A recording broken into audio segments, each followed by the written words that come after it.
Maybe you're sitting at a 160, a 162, and everyone around you is telling you that you're crushing it. You're already in the 80th percentile, you're killing it, they say. But deep down, you know the truth. That score isn't getting you into Harvard. It's not getting you a full ride to Columbia. It's barely getting you noticed. And the worst part is you've done everything right. You've read the books, you've done 30 full-length practice tests, and you're watching my YouTube videos every single day, and yet your score hasn't moved in weeks. Today, I'm going to show you exactly why that's happening and how we help students go from stuck at 160 to scoring 170, 175, and beyond. First, let's talk about something that happens to almost everyone studying for the LSAT, especially if you're stuck in the low 160s. You start doing more. You add on more study hours. You take more full LSAT exams, and you push yourself harder, yet your score does not move. It stays flat. Maybe it even drops. And that's when the frustration really kicks in. You think, how am I working this hard, and yet I'm still not improving? Let me explain exactly what's happening. Most people fall into what I call the false effort loop. It feels like you're doing everything right. You're putting in time, you're trying, you're exhausted, but the way you're studying is actually keeping you stuck. Here's how it works. First, you think doing more tests will raise your score. So you start taking full exams, 2, 3, sometimes even 4 a week. At first, it feels productive. You're busy, you're checking boxes, but under the surface, you're not actually fixing anything. You're not reviewing deeply. You're not spotting patterns in your mistakes. You're not training your thinking. You're just doing reps. And your brain gets tired. You lose focus, you guess more, you finish sections and can't remember why you picked the answers you did. But instead of slowing down, you blame yourself. You think, I must need to work even harder. So you double down. More hours, more tests, less sleep, and your score is still stuck. That's the trap. Now here's what's actually going on. The LSAT is not a content exam. You don't need to memorize facts. You need to train how you think. This is a skills-based test, and skill does not improve with brute force. It improves with feedback. If you don't slow down and analyze your mistakes, you'll keep making the same ones again and again. If you don't understand why an answer is wrong, you can't stop yourself from falling for that trap next time. And if you don't pause to reflect, your brain never gets the chance to learn. So all that effort, it's not wasted, but it's not working either. So let me share with you exactly what to do instead. Step 1, stop taking so many full-length practice tests. 1 exam a week is probably enough. The rest of the week, do smaller sets of 5 or 10 questions at a time, untimed. Focus on getting all of them right with complete confidence. Step 2, after every set, stop immediately and review. Ask yourself, why was the right answer right? Why did I pick the wrong one? And what trap did I fall for? Write it down. Seriously, don't skip this step. That is where the real improvement happens. Then, step 3, track 3 things only. First, how accurate you are. Second, how long it takes you per question. And third, whether your energy crashes later in the test. That's it. You don't need fancy charts or analytics, just those 3 numbers. Then, step 4 as a bonus, take 1 day completely off each week. No studying, no videos, no stressing. This gives your brain time to process and recover. Most students fight this, but the truth is that rest is part of training. If you're always on, your brain never resets. And if you follow these steps for just 2 weeks, here's what's going to happen. Your focus will go up, your burnout will go down, and your score will finally have room to rise. It won't feel like magic, it'll feel calm, controlled, and effective. That's how you break the false effort loop. Not by doing more, but by doing things differently. Now let me tell you something that changed everything for me and for nearly every LSAT student I've coached who broke into the 170s. They stopped thinking like students and they started thinking like athletes. Here's what I mean. Students cram, but athletes train. Students try to memorize everything. They underline, they highlight, they take notes, they binge practice tests, hoping that more exposure means more improvement. But that's just not how skill works. Athletes don't just show up and hope for the best. They warm up. They practice one specific thing at a time. They track their performance, they get feedback, and they adjust their training every single week. Athletes are systematic. They know that progress is the result of consistent reps done the right way. And that's how I want you to think about the LSAT. Not as a class, not as a checklist, but as a performance you're training for. Because this test is not about how smart you are. It's about how well you've trained your brain to recognize patterns, filter out traps, and stay sharp under pressure. Let me give you a quick example. Imagine a tennis player who only plays full matches every day, hoping they'll eventually get better. No drills, no coaching, no video review, just match after match, hoping one day they'll magically win. That's what most LSAT students are doing. They're taking full exam after full exam. They're not reviewing.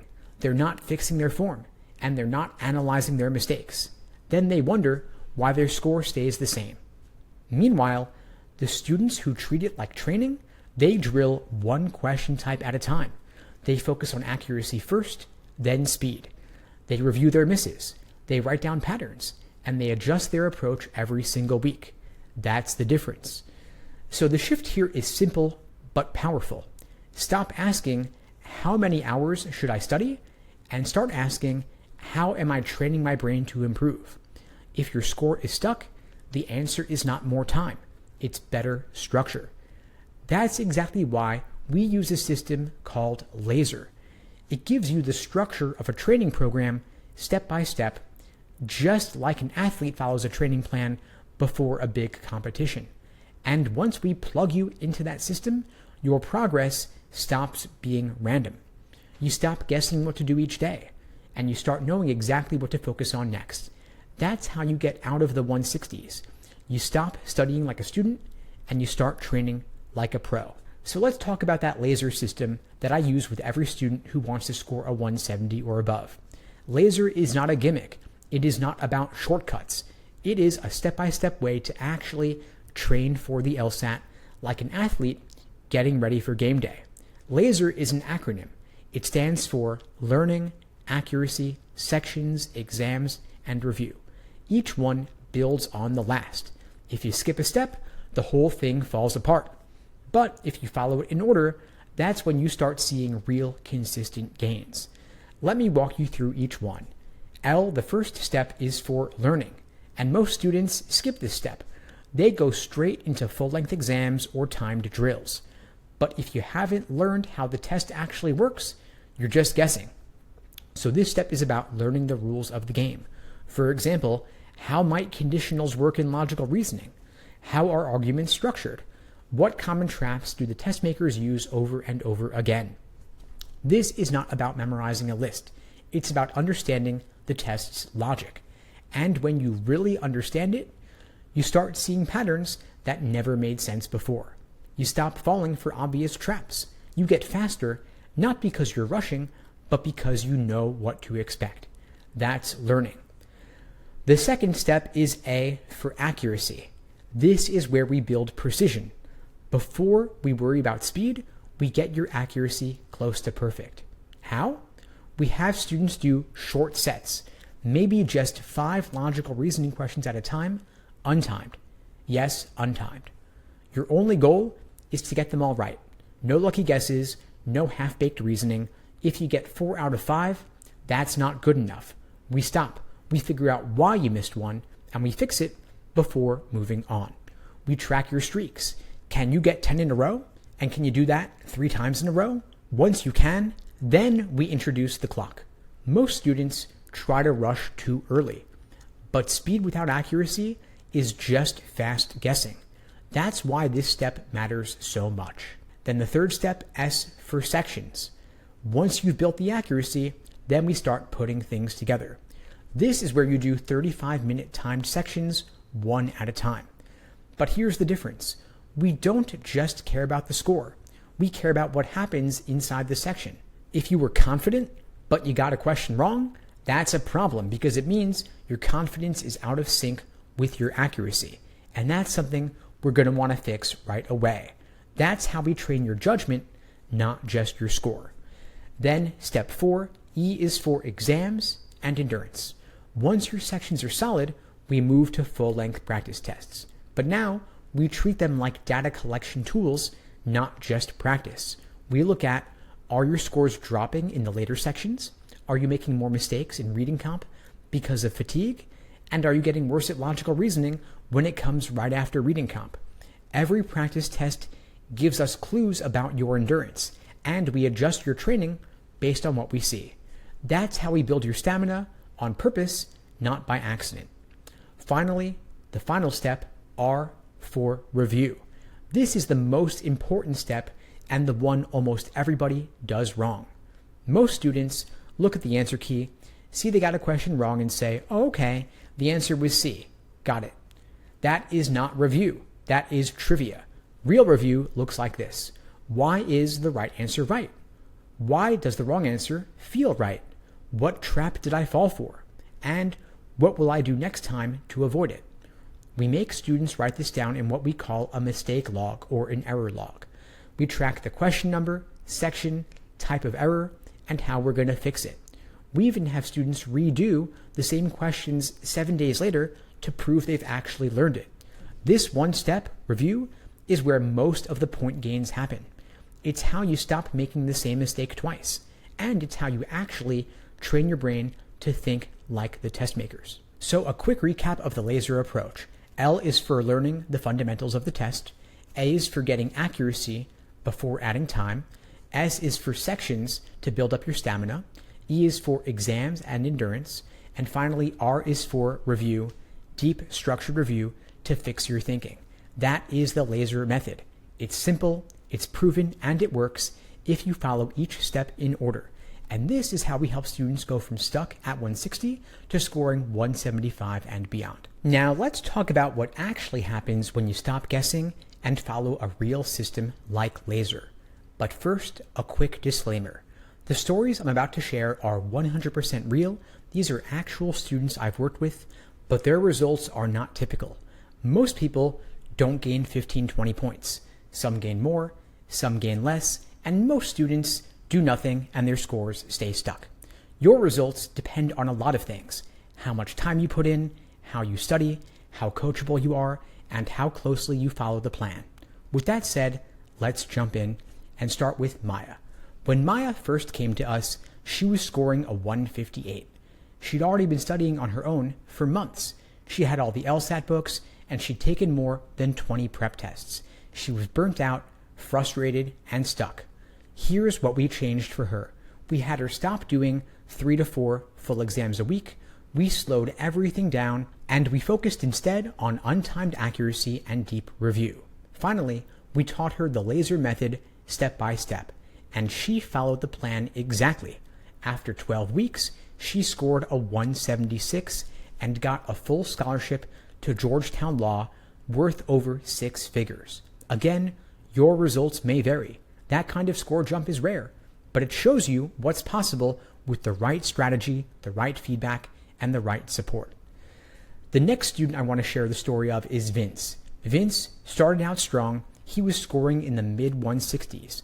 He was disciplined, smart, and already studying hard, but he was making one big mistake. He wasn't reviewing with sufficient depth.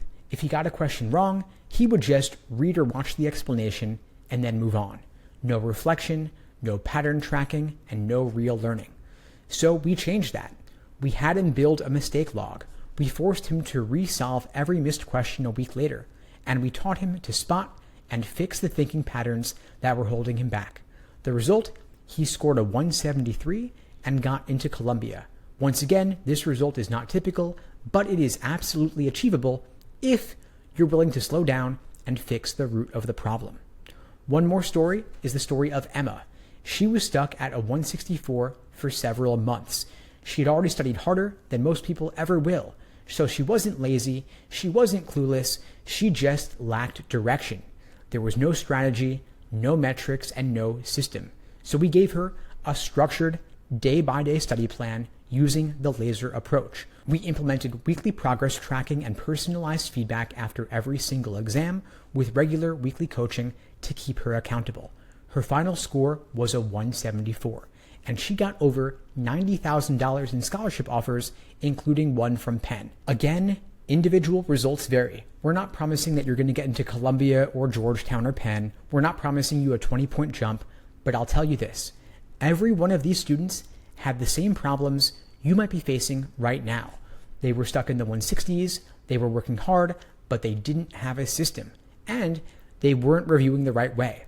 Once they fixed that, their scores changed, their law school options changed, and their financial futures changed. That's what's possible when you stop doing this alone. You stop guessing, and you start following a real system. And you get expert support to make sure you're on the right track every step of the way. Now let's talk about the part most people avoid, the discomfort of changing your approach. Because if you're still watching this, you're probably wondering, is this actually worth it? Or can't I just do it myself? Or what if I don't have time? Or what if I don't get the results? These are all totally fair questions. So let me walk you through each one honestly and tell you exactly who this is for and who it's not for. So the first one, can't I figure this out on my own? Yes, of course you can, and plenty of people do. But here's the real question. How long are you willing to stay stuck? Most of our students come to us after they've already wasted 3, 6, even 12 months trying to piece it all together from Reddit posts, YouTube videos, and outdated prep books. And they're frustrated because they've worked hard, but they still haven't broken through. So, could you figure it out alone? Sure, you could. But if you're already putting in the effort and you're still not seeing results, maybe it's not about trying harder. Maybe it's time to try smarter with a system that actually works. The second big question I get is LSAT coaching really worth the investment? And look, I get it. LSAT coaching isn't cheap, but neither is law school. Tuition, living expenses, interest, you're looking at $200,000, maybe even $300,000 for a JD easy. Now think about this. One extra point on the LSAT could be the difference between zero scholarship money and 6 figures in tuition discounts. We've had students invest a couple $1,000s in LSAT coaching and walk away with $100,000 in scholarship offers. Is that guaranteed? Of course not. But if you knew that a better LSAT score could save you $50,000, $100,000, even $150,000, isn't it worth investing in getting that score? This is not about paying for LSAT coaching. It's about investing in your future because the return can be life-changing. Students will also ask, what if I'm too busy? Let me ask you something. Do you think the students who got into Harvard Law, Columbia, or NYU have no jobs, no responsibilities, and all the free time in the world? Of course not. Our top students are working 30, 40 hours a week. Some of them are parents. Some are in school full-time. Some are doing all three. But we build your study plan around your real life. You don't need to have 8 hours a day to study for the LSAT. What you need is focus. Just a couple hours a day with a real plan can move the needle more than 6 hours of guessing. It's not about how much time you have. It's about what you do with the time you've got. Now, students will also ask, what if I don't improve? Totally fair question. Because of course, nobody wants to waste their time or their money. That's why we're selective about who we take on. And we also offer a higher score guarantee, meaning if you follow the program, you'll get a full refund. Of course, we cannot promise you any particular score. This is meant to serve as a risk mitigation, meaning if you put in the work on your end, we want to remove all the risk for you because we stand behind the service that we provide. Of course, if you're not ready to follow the system, if you're looking for some magic bullet, or you just want somebody to motivate you without you doing the work, this is not going to be the right fit. But if you're open to feedback, if you're coachable, if you've already been putting in effort and you're still stuck, and if you know that your current score does not reflect your potential, this might be the thing that finally helps you break through. You're going to get structure, you're going to get expert feedback, and you'll stop spinning your wheels wondering what to do next. So of course, this is not for everyone. It's not for those looking for the cheapest option or for those who want to cram a week before the test. And if you're not ready to take this seriously, it's definitely not for you.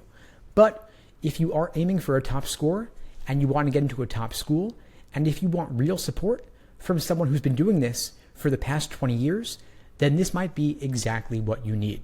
So if you watched this far, chances are you care. You're not casually browsing for LSAT tips. You're here because you've hit a wall. You've been working hard and you've been doing the drills, but your score hasn't budged and you're tired of wondering why. Maybe today gave you some answers. Maybe you saw where things have been breaking down, not because you weren't trying, but because no one showed you how to train the right way. And if that's the case, then that's a win already. Because now you know it's not about working more. It's about working differently. It's about slowing down, focusing on accuracy, and reviewing with purpose. It's about training like an athlete, step by step, with a system that builds real skill over time. This is not about hype. It's not about shortcuts. It's about having a clear process that actually works. And some students see that and say, cool, I've got what I need now. I'm going to apply this myself. Others realize they want help putting the system into place. And if that's you, you can check out the links below to find out more and to book a call with me and my team. We'd be glad to help you out. But either way, that clarity is powerful because once you know what's been missing, you stop blaming yourself. You stop wasting time and you start getting better for real. No pressure, no push, just one final thought. Don't settle for a score that doesn't reflect what you're capable of. Don't let the LSAT decide your future just because you didn't have the right tools. You've already put in the effort and now you know how to make it count.